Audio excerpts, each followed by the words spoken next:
आप सभी को नमस्कार। आज मैं आप सभी के समक्ष एक पौराणिक कथा लेकर आई हूँ कि भगवान श्री कृष्ण कहते हैं कि इस एक पाप के कारण स्त्री को 7 जन्मों तक कुतिया का जन्म मिलता है।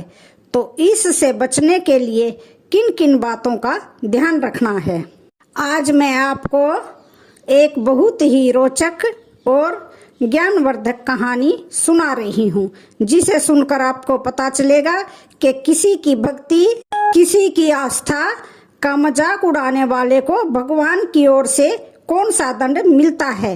इस कहानी से बहुत ही अच्छी सीख मिलने वाली है और साथ ही साथ आपको एक नसीहत भी मिलेगी कि ये कहानी है एक बूढ़ी औरत की जो दिन रात भगवान की भक्ति में डूबी रहती थी और उसके ही परिवार वाले उसके विश्वास और आस्था को सिर्फ ढोंग समझकर उसका मजाक उड़ाया करते थे। भगवान श्री राम कहानी को सुनाना शुरू करते हुए कहते हैं कि आप सभी इस कथा को ध्यान से सुनिए और इससे सीख लें। बहुत समय पहले की बात है, एक पंडित जी था जिसका नाम हीरालाल था। हीरालाल बहुत ही धार्मिक और पूजा पाठ में रुचि रखने वाला इंसान था। वह हर रोज गंगा स्नान करने जाया करता था। तो एक दिन हीरालाल गंगा स्नान करने के बाद जैसे ही किनारे पर आया तो उसे गंगा के किनारे पर एक कुतिया बैठी हुई मिल जाती है। तो हीरालाल से वह कुतिया कहती है, हे पंडित जी, मैं एक अधम योनि की प्राणी हूँ। मुझे अपने पूर्व जन्म के कुछ कर्मों के कारण कुतिया का शरीर मिला है। मुझे इस शरीर में बहुत कष्ट भोगने पड़ते हैं। यदि आप अपने एक दिन का पुण्य मुझे दे देंगे और मेरे ऊपर गंगा जल छिड़क देंगे तो मेरा उद्धार हो जाएगा और मैं हमेशा हमेशा के लिए इस निंदनीय और कुतिया के शरीर से छूट जाऊंगी। मुझ पर यह उपकार आप कर दीजिए। तो एक कुतिया को मनुष्य की तरह बोलते हुए देखकर हीरालाल अचंभित रह गया और हीरालाल पूछने लगा, हे स्वान, क्या मैं जान सकता हूँ कि तुम इस निंदनीय शरीर में कैसे आई हो? भगवान ने तुम्हें किस पाप के कारण कुतिया बनाकर भेजा है? तुमने ऐसा कौन सा पाप कर दिया था जो तुम्हें कुतिया का शरीर मिला है? तो वह कुतिया अपने जीवन की पूरी राम कहानी सुनाती है और यह भी बताती है कि स्त्री को कुतिया की योनि कब और कैसे मिलती है। तो हीरालाल बोले, हाँ स्वान, मुझे यह जरूर बताएं कि कुतिया के शरीर में स्त्रियां कब आती हैं। तो कुतिया हीरालाल को एक कहानी सुनाती है और कहती है कि हे पंडित जी, आप ध्यान देकर सुनना कि मनुष्य अधर्म योनियों में क्यों गिरता है। कुतिया हीरालाल को एक कहानी सुनाना शुरू करती है और कहती है, किसी नगर में अपने 3 बेटों के साथ एक बूढ़ी माई रहती थी। बूढ़ी माँ के 3 बेटों का विवाह हो गया था। तीनों बेटों की बहुएं घर में आ गई थी। बूढ़ी माँ बहुत ही धार्मिक किस्म की औरत थी। अधिकतर समय उनका पूजा पाठ भजन कीर्तन में ही बीतता था। साधु संतों के उपदेश सुनती थी और हर रोज गंगा स्नान के लिए जाती थी। खास करके जब कार्तिक का महीना आता था तो वह व्रत और उपवास रखती थी। बूढ़ी माँ का अधिकतर समय भगवान श्री राम और माता सीता जी की पूजा अर्चना में बीतता था। बूढ़ी माँ रोजाना दही और मिश्री और तुलसी दल का भोग लगाती थी और उसके बाद प्रसाद अपने पूरे मोहल्ले में बांट देती थी। गांव वाले सब उन्हें पुजारन अम्मा कहकर पुकारते थे। बूढ़ी अम्मा का एक यह नियम था, वह कार्तिक के महीने में हर दिन गंगा स्नान को जाती थी और तरह तरह के भोग बनाकर भगवान श्री राम को चढ़ाती थी। कभी कोई संत महात्मा मिल जाते थे तो उन्हें अपने घर बुला लाती थी और उनसे उपदेश लेती थी। कभी घर में हवन, कभी कीर्तन, कभी प्रसाद का वितरण कार्यक्रम चलता रहता था। बूढ़ी माँ के इस व्यवहार से उनकी तीनों बहुएं और बेटा उनसे बहुत नाराज रहते थे और उनकी पूजा अर्चना को लेकर हमेशा मजाक उड़ाते थे। बूढ़ी माँ जो प्रसाद देती थी उसे भी खाने से मना कर देते थे और वह कहते थे कि इसमें तुलसी के पत्ते हैं, हम नहीं खा सकते। यह सब बुढ़िया दिखावा करती है। यह सुनकर बूढ़ी माँ बहुत दुखी होती थी, परंतु वह चुपचाप अपनी पूजा पाठ करती रहती थी।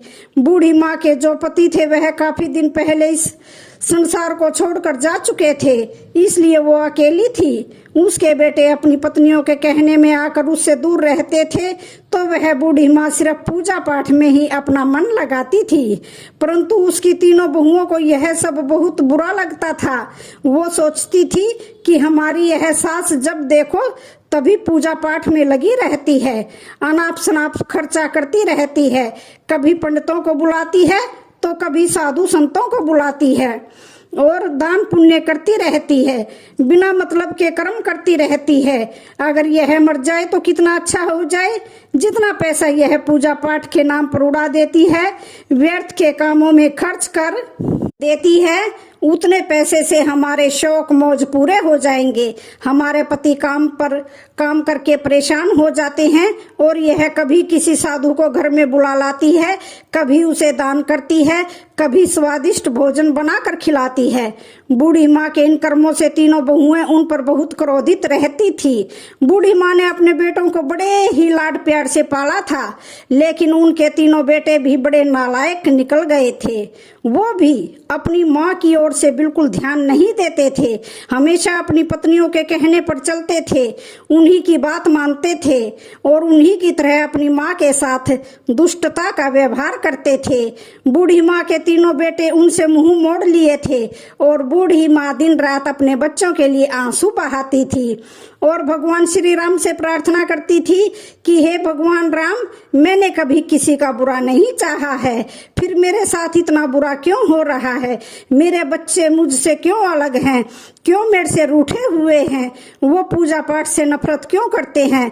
तो एक दिन बूढ़ी माँ भगवान श्री राम की प्रतिमा के सामने बैठकर आंखों में आंसू भरकर भगवान श्री राम से विनती कर रही थी कि हे परमात्मा, मेरे बच्चों को सही रास्ता दिखाना। वो ना तो कभी उसकी पूजा पाठ करते हैं और ना ही उनकी बहुएं करती हैं, उल्टा मुझ पर हंसते हैं, मेरी भक्ति को, मेरी आस्था को ढोंग समझते हैं।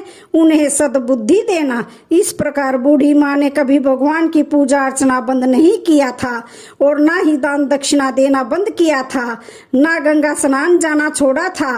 वह बड़ी फिक्र से अपने नियमों का पालन करती थी, परंतु उनकी तीनों बहुएं बड़ी ही दुष्ट थी।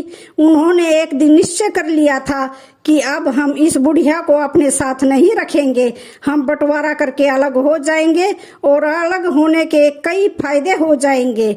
हम अपनी मर्जी से घूम सकेंगे, शौक कर सकेंगे, जो मन में आएगा वहीं पर जा सकेंगे और जितना चाहेंगे हम उतना ही खर्च कर सकेंगे। सबसे बड़ी बात तो यह होगी कि जो हमारी सास पूरे दिन पूजा पाठ के नाम पर खर्च करती रहती है, दान दक्षिणा के नाम पर घर साफ करती रहती है, वह सब भी बंद हो जाएगा। ऐसा निश्चय करके उन तीनों ने अपने अपने पतियों के कान भरना शुरू कर दिए और उन्हें बंटवारे के लिए उकसाने लगी। तो छोटी बहू ने अपने पति से कहा, देखो बड़े भैया के बच्चे अब बड़े हो गए हैं और हमारे बच्चे अभी छोटे हैं। उनके 4 बच्चे हैं और हमारे 2 बच्चे हैं। अब उनका खर्चा ज्यादा हो गया है।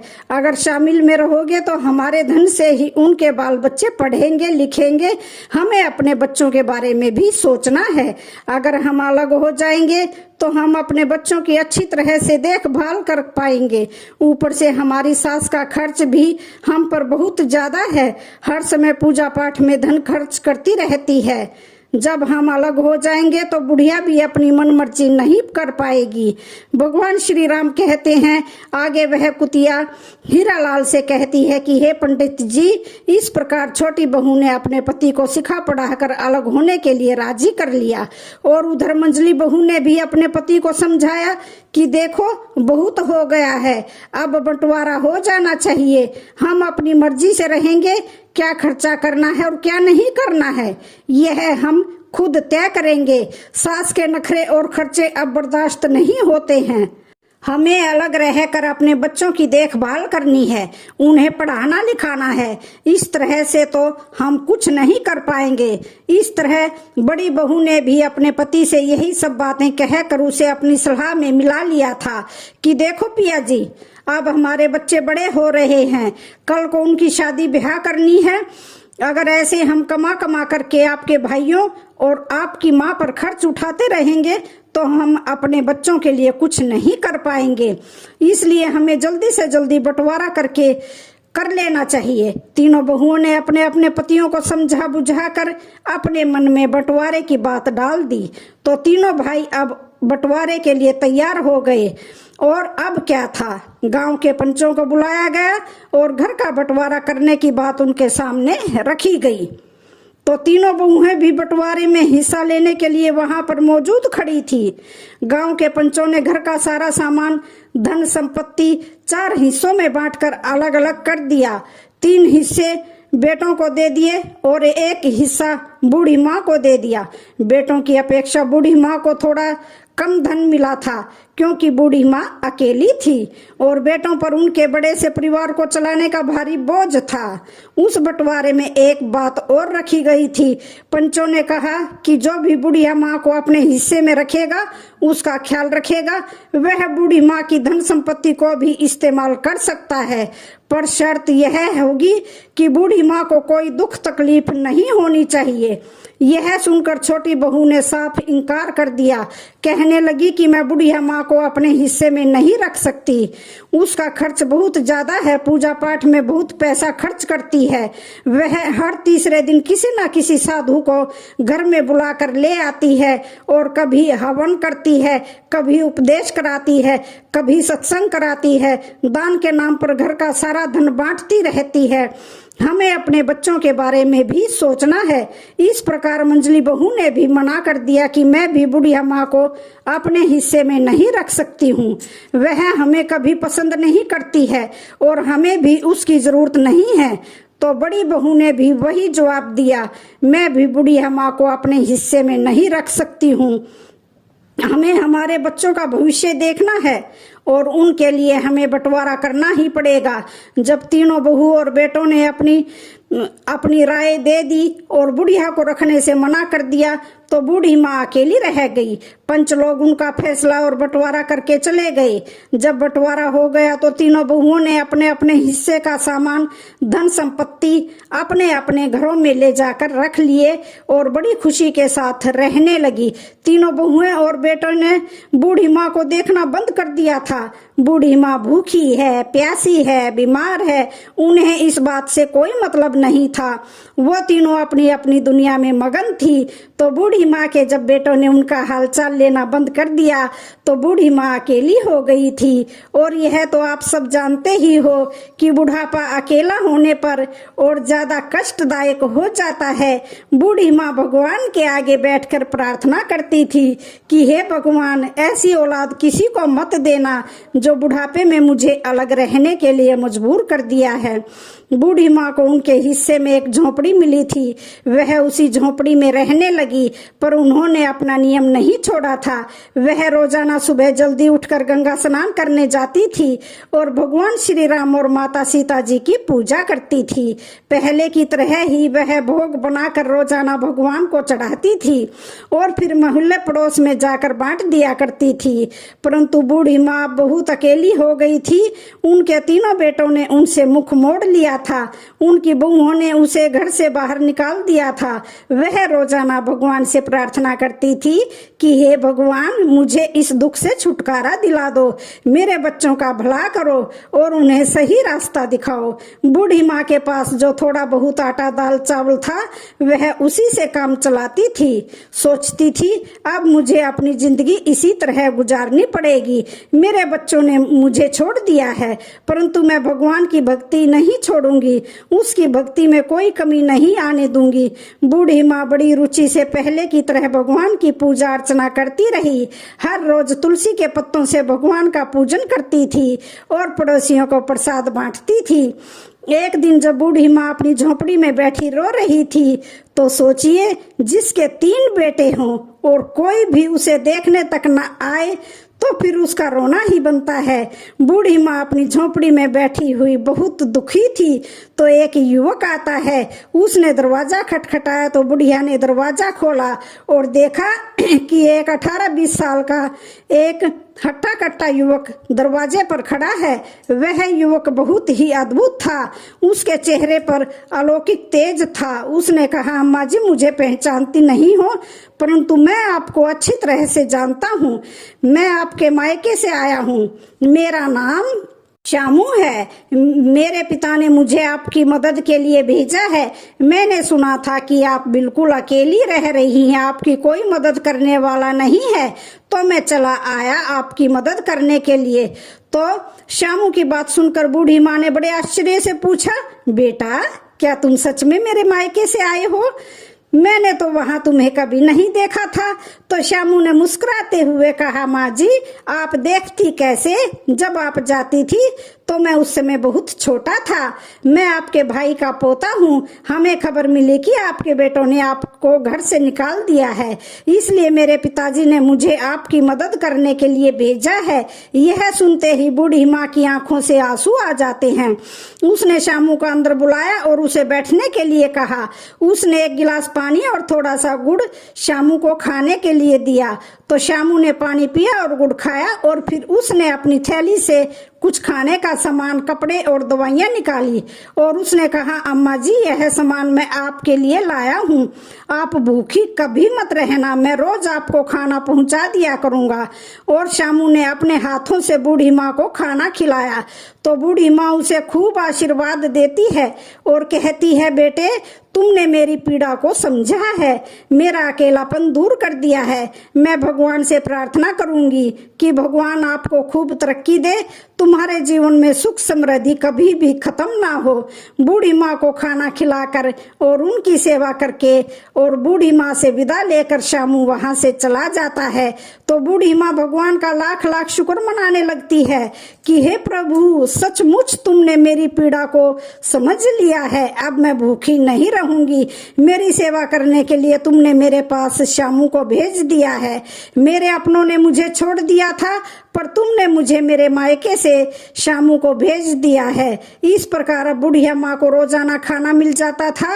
वह पहले की तरह ही भोग बनाकर भगवान को चढ़ाती थी और गांव मोहल्ले में प्रसाद बांटती थी। लेकिन उसकी तीनों बहुएं बुढ़िया की यह हरकत देख देख कर मन ही मन जलती रहती थी। बुढ़िया का सुकून और शांति उन तीनों से हजम नहीं हो रहा था। वो सोचती थी, यह बुढ़िया आखिर कहाँ से इतना खाना ला रही है, इसके पास कोई कमाने वाला भी नहीं है, फिर भी यह इतनी तंदुरुस्त कैसे होती जा रही है। तीनों बहुएं बुढ़िया माँ की सेहत देखकर बहुत जलती थी।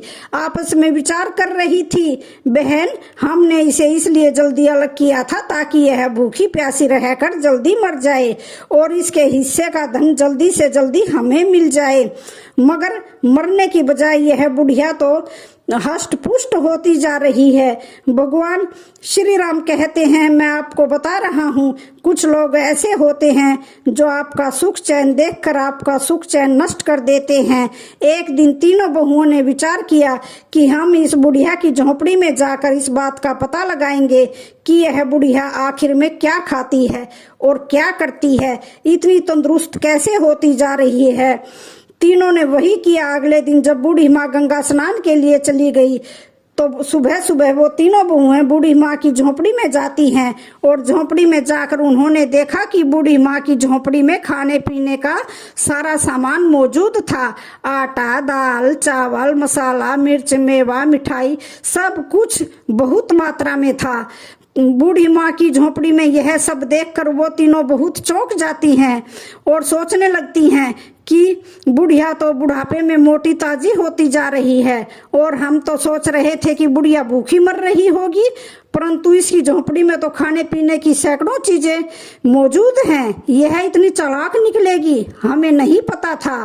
तीनों यही सोच रही थी, इतने में बड़ी बहू बोल पड़ी, अरे अरे रुको, इस बुढ़िया ने यह इतना सामान जरूर मेरे घर से चुराया होगा। हम पूरे दिन काम में लगे रहते हैं और यह हमारे घर से चोरी करके अपना घर भरती रहती है, अब इसे सबक सिखाना ही पड़ेगा। तो मंजली बहू ने कहा, हाँ हाँ हमें इसे मजा चखाना ही है।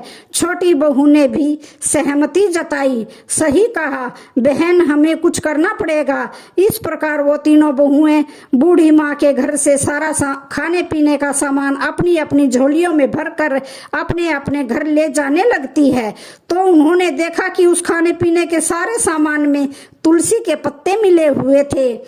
तो तीनों बहुओं ने एकदम गुस्से में आकर तुलसी के पत्ते निकाले और उन्हें नाली में फेंक दिया। तो एक अजीब घटना घटने लगती है। तीनों बहुओं ने देखा कि उनके हाथ पैर धीरे धीरे कुत्ते के पंजे में बदलने लगते हैं। यह देखकर वो डर जाती है और चिल्लाने लगती हैं, परंतु उनकी मदद के लिए वहां पर कोई नहीं आया और कुछ ही पलों में वो तीनों बहुएं कुतिया के रूप में बदल जाती हैं। यह देखकर पूरे गांव में हड़कंप मच जाती है। उनके बच्चों और पतियों ने जब उन्हें देखा तो वो भी बड़े हैरान रह गए। बच्चे चिल्लाने लगे कि पिताजी देखो मम्मी को क्या हो गया है। तीनों बहुओं के पति समझ नहीं पा रहे थे कि यह कैसे हुआ। उन्होंने कोशिश की कि इन कुतियों को घर से बाहर भगाएं, परंतु वो घर छोड़ने को तैयार नहीं थी। वह अपनी भाषा में कुछ कहने का प्रयास कर रही थी, परंतु कोई उनकी बात समझ नहीं पा रहा था। उनके बच्चे रो रहे थे और पतियों को भी रोना आ रहा था। उन्होंने अपने बच्चों को संभालते हुए कहा, बच्चों अब कुछ नहीं किया जा सकता है, हमें अब बूढ़ी माँ के आने का इंतजार करना होगा, शायद वही कुछ बता सकती है। गांव के लोग भी वहां पर इकट्ठे हो जाते हैं और सोचने लगते हैं कि अनहोनी कैसे हो गई, बूढ़ी माँ की तीनों बहुएं कुतिया कैसे बन गई। किसी को कुछ भी समझ में नहीं आ रहा था। बूढ़ी माँ तो उस समय गंगा स्नान करने गई थी। सब बुढ़िया माँ के लौटने का इंतजार कर रहे थे। बूढ़ी माँ एकदम निश्चिंत थी, क्योंकि उन्हें तो अब ना खाने पीने की चिंता थी, ना कुछ काम करने के लिए। उनके लिए सारी व्यवस्था शामू कर जाया करता था। बूढ़ी माँ भगवान को भोग लगाकर रोज की तरह नगर में प्रसाद बांटने जाती थी। बूढ़ी माँ इस घटना से बिल्कुल अनजान थी। उन्हें नहीं पता था कि उनकी तीनों बहुएं अब कुतिया बन गई हैं और यहाँ तीनों बहुएं कुतिया बनकर घर के आंगन में बैठी थी। बच्चे उन्हें घेर कर खड़े थे। पति लोग सोच सोच कर परेशान थे कि अब इन्हें रखें कि घर से भगाएं। उन्होंने अपने जीवन में ऐसी घटना कभी नहीं देखी थी। वो बहुत परेशान थे और अपनी माँ के लौटने का इंतजार कर रहे थे। गांव के लोग भी इस विचित्र घटना से हैरान थे। हर कोई यही कहता था कि यह सब बुढ़िया माँ की भक्ति और उनकी तपस्या के कारण हुआ है। कोई कहता था जरूर इन तीनों ने कुछ ऐसा वैसा पाप किया होगा जो नहीं करना था। उधर गांव के कुछ लोगों ने बूढ़ी माँ को गंगा स्नान को जा रही थी, उनसे जाकर कहा, हे माई तुम्हें कुछ पता नहीं है, तुम्हारे घर में बहुत ही अजीब घटना हो गई है, तुम्हारी तीनों बहुएं कुतिया बन गई हैं। तो बूढ़ी माँ को यह सुनकर बड़ा आश्चर्य होता है। उन्होंने सोचा कि यह कैसे हो सकता है। उसने तुरंत गंगा स्नान किया और घर की ओर लौट पड़ी। उसके दिल में बहुत सारी आशंकाएं थी। उसने भगवान से प्रार्थना की कि हे भगवान मेरे घर की रक्षा करना और मेरे बच्चों को सही रास्ता दिखाना। जब बुढ़िया माँ घर पर पहुंचती है तो उसने देखा कि गांव के लोग उसके घर के सामने भीड़ लगाए खड़े थे। बूढ़ी माँ ने पूछा, क्या हुआ है, यहाँ इतनी भीड़ क्यों लगी है? तो गांव वालों ने उन्हें सारी बात बताई। तो बुढ़िया माँ ने अपने बेटों को बुलाया और पूछा, यह सब कैसे हुआ है, तुम लोगों ने ऐसा क्या किया है? तो बुढ़िया के तीनों बेटों ने रोते हुए अपनी माँ को सारी कहानी सुनाई। उन्होंने कहा, माँ जी हमसे बहुत बड़ी गलती हो गई, हमारी पत्नियों ने तुम्हारे सामान को नाली में फेंक दिया था और तब से ही यह कुतिया बन गई हैं। अब हमें नहीं पता कि उन्होंने ऐसा क्या कर दिया है, इनसे क्या पाप हो गया है, अब उन्हें ठीक कैसे किया जा सकता है? तो बूढ़ी माँ ने अपने बेटों को दिलासा दिया और कहा कि भगवान सब ठीक करेंगे, तुम लोग घबराओ मत। बुढ़िया माँ ने अपने भगवान से प्रार्थना की और उनके आगे सारी बात बताई। भगवान तो सब कुछ जानते थे। बूढ़ी माँ ने सोचा कि अगर कोई जादू टोना टोटका होगा तो कोई साधु महात्मा ठीक कर सकता है। उसी समय एक साधु गांव में आता है। बुढ़िया माँ ने उन्हें अपने घर पर बुलाया और सारा हाल बताया। संत जी ने ध्यान से सारी बातें सुनी और कहा कि यह सब तुम्हारी भक्ति और तपस्या का फल है। हे माता, परंतु तुम चिंता मत करो, इसका उपाय भी है मेरे पास।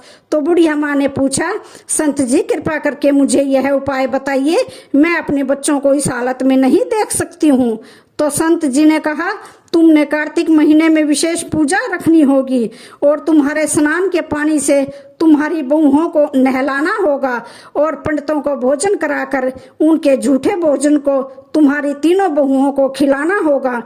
इससे वो अपने असली रूप में फिर से वापस आ जाएंगी। तो बुढ़िया माँ ने संत जी को धन्यवाद दिया और अपने बेटों को यह उपाय बताया। तो बेटों ने कहा, माँ हम तुम्हारी हर बात मानेंगे, हम इस उपाय को जरूर करेंगे। तो बूढ़ी माँ ने कार्तिक स्नान शुरू कर दिया। उसकी इस पूजा में उसके तीनों बेटे और गांव के लोग भी शामिल थे। बेटों ने मिलकर पूजा का सारा सामान इकट्ठा किया और भगवान के लिए भोग बनाने की व्यवस्था की। सुबह बुढ़िया माँ गंगा स्नान के लिए जाती थी और स्नान के पानी को एक बर्तन में एकत्रित करती रहती थी। उसके बाद वह भगवान श्री राम और माता सीता जी की पूजा करती थी और फिर अपने पड़ोसियों को प्रसाद बांटती थी। उसकी तीनों बहुएं कुतिया के रूप में घर के आंगन में बैठी रहती थी। उनके पति और बच्चों को घर का सारा काम करना पड़ता था। बच्चों को अब अपनी माताओं की बहुत याद आती थी और वो अक्सर रोते हुए अपनी दादी से कहते थे कि दादी माँ, हमारी माँ कब ठीक होंगी, हमें हमारी माँ वापस चाहिए। तो बूढ़ी माँ अपने बच्चों को दिलासा देती थी और कहती थी, बेटा भगवान सब ठीक कर देंगे, तुम लोग धैर्य रखो और भगवान से प्रार्थना करो कि तुम्हारी माँ जल्दी जल्दी ठीक हो जाए। और बच्चों को शांत करने के लिए बूढ़ी माँ उन्हें कहानियां सुनाती थी और उनके साथ समय बिताती थी। बूढ़ी माँ ने पूजा के लिए 5 पंडितों को बुलाया। बेटों ने भी अपनी ओर से 5-5 पंडितों को बुलाया। इस प्रकार कुल 21 पंडितों को बुलाया गया। पंडितों ने विशेष भोग तैयार किए गए और फिर कार्तिक पूर्णिमा का दिन आया और बुढ़िया माँ ने अपने बेटों की मदद से पंडित भोज की तैयारी शुरू कर दी। सुबह सुबह सभी पंडितों को आमंत्रित किया गया और उन्हें विशेष पकवान बनाकर खिलाया गया। पंडित भोज के बाद बुढ़िया माँ ने उनके पैर छुए और उन्हें दक्षिणा दी और भगवान से प्रार्थना की कि हे भगवान, मेरी बहुओं को आप जल्दी से ठीक कर दो और वो फिर से अपने पहले वाले रूप में आ जाए। और बूढ़ी माँ ने अपने कार्तिक स्नान का फल अपनी बहुओं को दे दिया और पंडितों ने तृप्त होकर भोजन किया और बुढ़िया माई को आशीर्वाद दिया। उन्होंने कहा, माई तुम्हारी पूजा और तपस्या सफल होगी, भगवान तुम्हारी प्रार्थना जरूर सुनेंगे। इस प्रकार आशीर्वाद देकर पंडित लोग चले गए। तो बुढ़िया ने तीनों बहुओं को बुलाया। तो तीनों कुतिया भगवान के भोग के झूठे भोजन को बड़े प्रेम से खाने लगी। तो बुढ़िया माँ ने उनके ऊपर गंगा जल छिड़का और उन्हें स्नान के पानी से नहलाया। तो जैसे ही गंगा जल और स्नान का पानी बहुओं के ऊपर छिड़का तो उसी समय एक चमत्कार हो जाता है। धीरे धीरे तीनों बहुएं अपने असली रूप में वापस आ जाती हैं। उनके चेहरे पर पश्चाताप के आंसू थे और वह अपनी सास के पैरों में गिरकर रोने लगती हैं और तीनों बहुएं कहने लगी कि हे माँ जी, हमें माफ कर दो, हमने तुम्हारे साथ बहुत अत्याचार किए हैं, हमें हमारे कर्मों की सजा मिल गई है। अब हम तुम्हें कभी कोई कष्ट नहीं पहुंचाएंगे, अब हमेशा हम तुम्हारी सेवा करेंगे। तो बूढ़ी माँ ने उन्हें गले से लगाया और कहा, बहुओं, भगवान ने तुम्हें माफ कर दिया है, अब तुम लोग सच्चे दिल से भगवान की भक्ति करो और अपने कर्मों को सुधारो। तो तीनों बहुओं ने अपनी सास से वादा किया कि अब हम हर साल कार्तिक स्नान और पूजा करेंगी और कभी भी हमारी सास बूढ़ी माँ का अपमान नहीं करेंगी। इस तरह पूरे परिवार ने मिलकर भगवान की पूजा की और प्रसाद बांटा। तीनों बहुएं अपनी असली रूप में वापस आने के बाद अपने बच्चों से मिलती हैं और अपने पतियों से माफी मांगती हैं। और अब वो सब नास्तिक से आस्तिक बन गई थी। सब ने मिलकर एक पूजा रखी और उस दिन के बाद उन तीनों बेटों और बहुओं ने कभी भी अपनी माँ को अलग नहीं किया। तो बूढ़ी माँ ने अपने बेटों और बहुओं को सिखाया कि भक्ति और सेवा का महत्व क्या होता है। हम हर साल कार्तिक स्नान करेंगे और भक्ति से जीवन जिएंगे। तो मंझली बहू ने भी अपनी माँ से कहा, हे माँ जी, हमें माफ कर दो, हमने तुम्हारे साथ बहुत गलत किया था, अब हम तुम्हारी सेवा करेंगे और तुम्हारे साथ मिलकर भगवान की पूजा करेंगे। फिर छोटी बहू ने भी अपनी माँ से वादा किया कि हे माँ जी, अब हम भी मिलकर रहेंगे और कोई भी तुम्हें कभी तकलीफ नहीं होने देंगे। हम हर साल कार्तिक स्नान और पूजा करेंगे तो बूढ़ी माँ बहुत खुश होती है और अपने बच्चों को खूब आशीर्वाद देती है। और अब घर में सब मिलजुल कर रहते हैं। और अगले साल कार्तिक पूर्णिमा के दिन पूरे परिवार ने मिलकर विशेष पूजा का आयोजन किया और अपने घर को सजाया और भगवान श्री राम और माता सीता जी की विशेष आराधना की। तीनों बहुएं सुबह उठकर गंगा स्नान के लिए जाती हैं और स्नान के बाद भगवान का भोग तैयार करती हैं। बूढ़ी माँ ने सभी को सिखाया कि कैसे तुलसी के पत्तों का उपयोग करना है और भगवान का भोग लगाना है। उसने कहा तुलसी के पत्तों में शक्ति होती है और भगवान को यह बहुत ही प्रिय होती है। हमें सच्चे मन से तुलसी की पूजा करनी है और तुलसी का कभी अनादर नहीं करना है। तुलसी माता भगवान को बहुत प्रिय होती है। सोचो, जिस तुलसी को वह अपने मस्तक पर बैठा कर रखते हैं तो कीचड़ में कैसे देख सकते हैं। भगवान की कृपा से अब परिवार में सुख और समृद्धि आ गई थी। तीनों भाइयों का व्यापार अच्छा चलने लगा था और घर में खुशियों का माहौल था। अब तीनों बहुएं भी अपनी सास की सेवा में लगी रहती थी और हर काम में उनकी मदद करती थी। तीनों भाइयों ने भी अपनी माँ से वादा किया था कि अब हम कभी भी उसे अकेला नहीं छोड़ेंगे और हमेशा उनकी सेवा करेंगे। आगे कुतिया हीरालाल को सुनाती है कि हे पंडित जी, जो इस तरह के कर्म करता है, भगवान को भोग लगाने की सामग्री को अपवित्र करता है, भगवान के भक्तों का अपमान करता है, उनकी हंसी उड़ाता है, उनके पूजा पाठ करने को ढोंग समझता है, जो भगवान के भोग को नाले में फेंक देता है, उसे पैरों से कुचलता है, वह कुत्ता या कुतिया ही बनता है। तो हीरालाल से पूछा, हे स्वान, तुम्हारा क्या अपराध था जो तुम्हें कुतिया बनाना पड़ा? तो उसने बताया कि हे पंडित जी, मैंने पूर्व जन्म में अपने पति का अनादर किया था। मैं अपने पति के रहते पर पुरुषों से भोग विलास करती थी, बात बात पर पति पर गुस्सा और उसका अपमान करती थी, हमेशा दूसरों के घर उठना बैठना करती थी। मैंने अपने जीवन में कई पुरुषों के साथ समागम किया था। इसी कारण से मुझे यह निंदनीय और दुख भोगने वाली योनि प्राप्त हुई है। हे पंडित जी, मैंने कभी पूजा पाठ नहीं किया था, ना ही कभी गंगा स्नान किया था। उल्टा ऐसे लोगों से मैं चिढ़ती थी और उनकी हंसी उड़ाती थी। यदि आप मुझे अपने एक दिन की गंगा स्नान का पुण्य दे देंगे और मुझे गंगा जल से स्नान करा दोगे तो मैं समस्त पापों से छूट जाऊंगी, मेरा उद्धार हो जाएगा। तो कुतिया की यह बात सुनने के बाद हीरालाल ने फौरन अपने एक दिन का पुण्य उस कुतिया को दे दिया और उसे गंगा जल से स्नान कराया। तो देखते ही देखते वह कुतिया एक सुंदर अप्सरा के रूप में बदल गई और दिव्य देह पाकर वह भगवान के धाम को चली जाती है।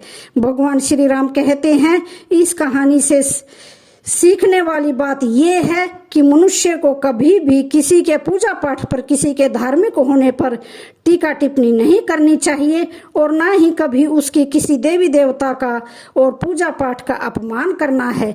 दूसरी बात, माँ बाप के बूढ़े हो जाने पर उन्हें कभी अपने से अलग नहीं करना है।